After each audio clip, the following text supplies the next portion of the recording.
La sostenibilidad es el desarrollo que satisface las necesidades del presente sin comprometer la capacidad de las futuras generaciones, garantizando el equilibrio entre el crecimiento económico, el cuidado del medio ambiente y el bienestar social.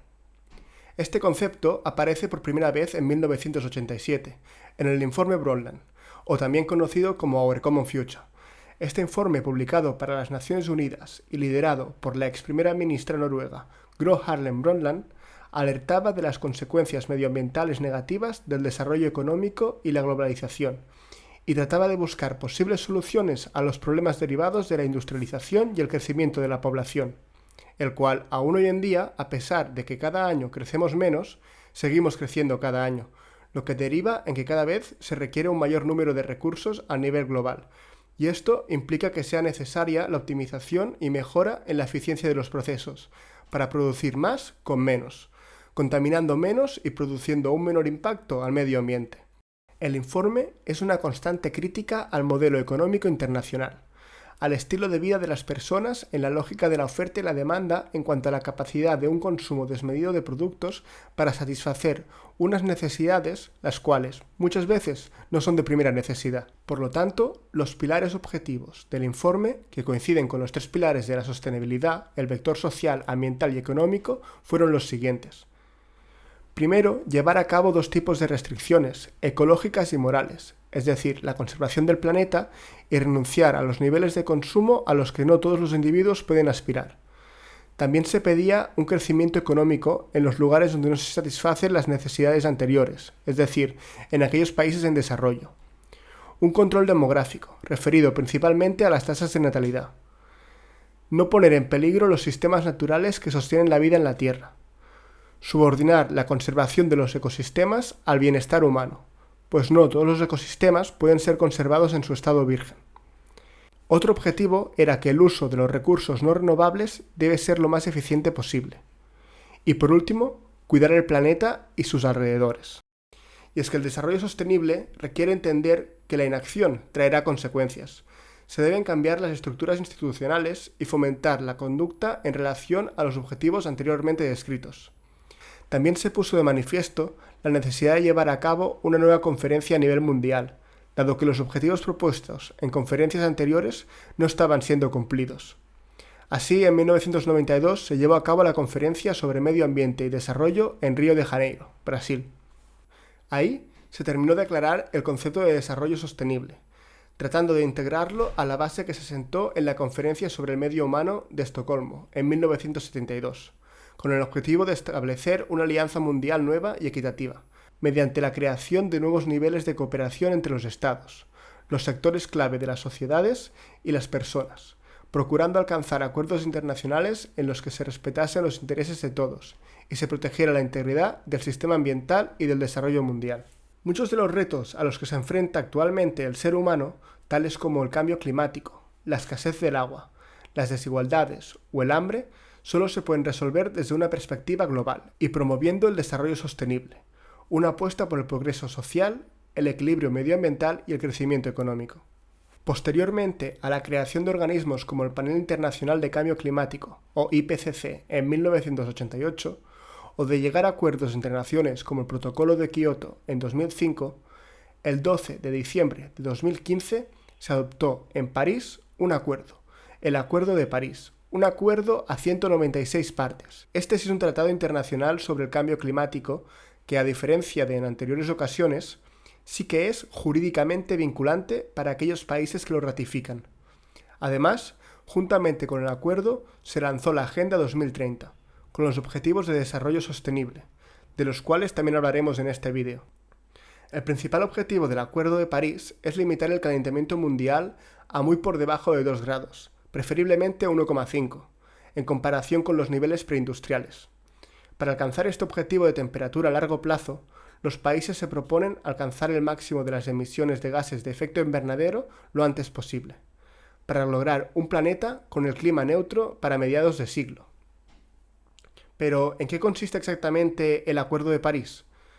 Además del enfoque medioambiental, la aplicación de este tratado requiere una transformación económica y social, basada en la mejor ciencia disponible. Funciona en un ciclo de 5 años, de medidas climáticas cada vez más ambiciosas, llevadas a cabo por los países. En 2020, los países presentaron sus planes de acción climática, conocidos como contribuciones determinadas a nivel nacional, NDC por sus siglas en inglés.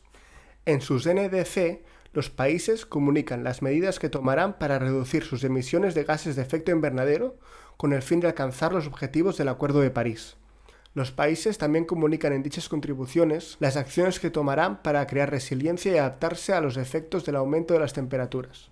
Tanto la Unión Europea como los demás países desarrollados seguirán apoyando la acción por el clima, a fin de reducir las emisiones y aumentar la resistencia a las consecuencias del cambio climático en los países en desarrollo. Además, se alienta a esos países en desarrollo a que presten o sigan prestando ese apoyo de manera voluntaria. Y claro, todo esto suena genial, pero solo con buena voluntad no parece que vaya a solucionarse el problema. Y es que cuando marcamos objetivos es importante hacer un seguimiento del progreso e identificar indicadores para poder medir ese progreso cada cierto tiempo, ¿no? Pues bien, ¿cómo se está haciendo esto con el Acuerdo de París? Los países establecieron un marco de transparencia mejorado. En virtud de este, a partir de 2024, los países informarán cada 5 años de manera transparente sobre las medidas adoptadas y los progresos realizados en la mitigación del cambio climático, las medidas de adaptación y el apoyo prestado o recibido. También se prevén procedimientos internacionales para el examen de los informes presentados. La información reunida por medio del marco de transparencia mejorado se incorporará al balance mundial de la situación, que evaluará el progreso colectivo hacia los objetivos climáticos a largo plazo, que recordamos es el limitar el calentamiento mundial a muy por debajo de 2 grados. Esto dará lugar a recomendaciones para que los países establezcan planes más ambiciosos en la próxima ronda. Al final es una especie de ciclo de Deming en los que los estados planifican las medidas que deben tomar para cumplir con el acuerdo, las aplican, obtienen una serie de resultados que revisan y comunican cada 5 años y a partir de eso actúan en consecuencia, repitiendo el ciclo en búsqueda de cumplir con los objetivos a largo plazo. De hecho, en los pocos años transcurridos desde que esto entró en vigor, ya ha dado lugar a soluciones con bajas emisiones de carbono y a nuevos mercados. Cada vez más países, regiones, ciudades y empresas están estableciendo objetivos de neutralidad de carbono. Las soluciones de cero emisiones se están volviendo competitivas en todos los sectores económicos y ya representan el 25% de las emisiones. Esta tendencia es más notoria en los sectores de la energía y el transporte, y ha creado muchas nuevas oportunidades de negocio para los que se adelantan. Bien, como he dicho antes, en 2015 también se adoptó la Agenda 2030.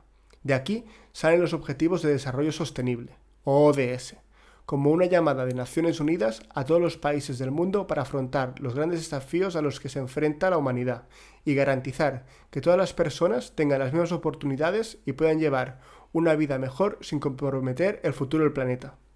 Con ello se pretende erradicar la pobreza y el hambre garantizando una vida sana, universalizar el servicio de recursos básicos como agua limpia, saneamiento y energía asequible y no contaminante, apoyar la generación de oportunidades de desarrollo a través de la educación y el trabajo digno, fomentar la innovación e infraestructuras resilientes, creando ciudades y comunidades capaces de producir de forma sostenible, reducir la desigualdad de oportunidades en el mundo, cuidar del medio ambiente combatiendo el cambio climático y protegiendo los océanos y ecosistemas terrestres.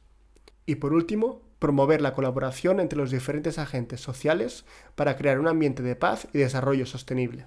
Al adoptar esta agenda, los Estados se comprometieron a movilizar los medios necesarios para su implementación, mediante alianzas centradas especialmente en las necesidades de los más pobres y vulnerables. Tal y como se señaló conjuntamente en la resolución, estamos resueltos a poner fin a la pobreza y al hambre en todo el mundo de aquí a 2030, a combatir las desigualdades dentro de los países y entre ellos, a construir sociedades pacíficas, justas e inclusivas, a proteger los derechos humanos y promover la igualdad entre los géneros y el empoderamiento de las mujeres y las niñas, y a garantizar una protección duradera del planeta y sus recursos naturales. Y bien, hasta aquí lo dejaremos en este vídeo. Además, es el primer vídeo del canal. Me gustaría que me dijeras en comentarios qué es lo que te ha llevado a hacer clic y si conoces algún ejemplo de proyecto o negocio de tu país en relación a los ODS. Si te ha gustado el vídeo, por favor dale a me gusta y dime qué concepto de los mencionados en el vídeo te gustaría ver analizado con un mayor grado de detalle. Además, siéntete libre de añadir cualquier sugerencia, feedback o incluso queja. Un saludo y espero vernos en el siguiente.